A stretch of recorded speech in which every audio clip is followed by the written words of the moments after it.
Hi పిల్లలు, ఈరోజు ఇంకో కొత్త స్టోరీ తెలుసుకుందామా? ఒకప్పుడు పచ్చని కొండలు, నీలి నదులు, రంగురంగుల పూలతో నిండిన ఒక అందమైన రాజ్యం ఉండేది. ఆ రాజ్యం పేరు సువర్ణపురం.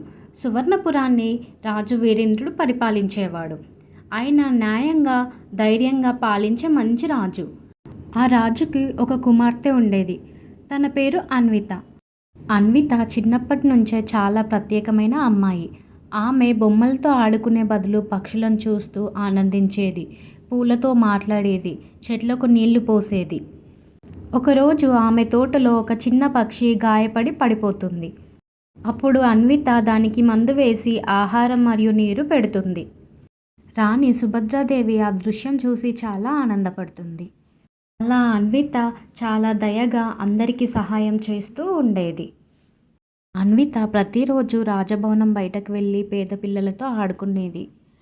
తన పుస్తకాలు వాళ్ళకిచ్చేది, ఆహారం పెట్టేది, వాళ్ళతో కబుర్లు చెప్పుకుంటూ చాలా సమయం గడిపేది. అలా కాలం సంతోషంగా గడిపేది. ఒకరోజు అనుకోకుండా రాజ్యంలో కరువు వస్తుంది. అలా రాజ్యంలోని ప్రజలందరూ భయపడుతూ మాట్లాడుకుంటూ ఉంటారు, ఏం చేద్దామని. రాజుకు విషయం తెలిసింది. రాజు రాజసభ పెట్టాడు. అందరూ తమ తమ ఆలోచనలు చెప్పారు, కానీ ఎవరికీ సరి అయిన పరిష్కారం దొరకలేదు. అప్పుడు రాజు అందరితో చర్చిస్తూ ఉంటాడు, ఏం చేద్దామని. కానీ ప్రజలు, మీరే ఏదో ఒకటి చేయండి అయ్యా, ఈ కరువు బారి నుండి మమ్మల్ని రక్షించండి అని అంటూ ఉంటారు. రాజుకి ఎంత ఆలోచించినా ఏం చేయాలో ఏమీ అర్థమవ్వదు. ఏం చేయాలా అని ఆలోచిస్తూ ఉంటాడు. అంతలోపే అక్కడికి చిన్న రాజకుమారి అయిన అన్విత వస్తుంది.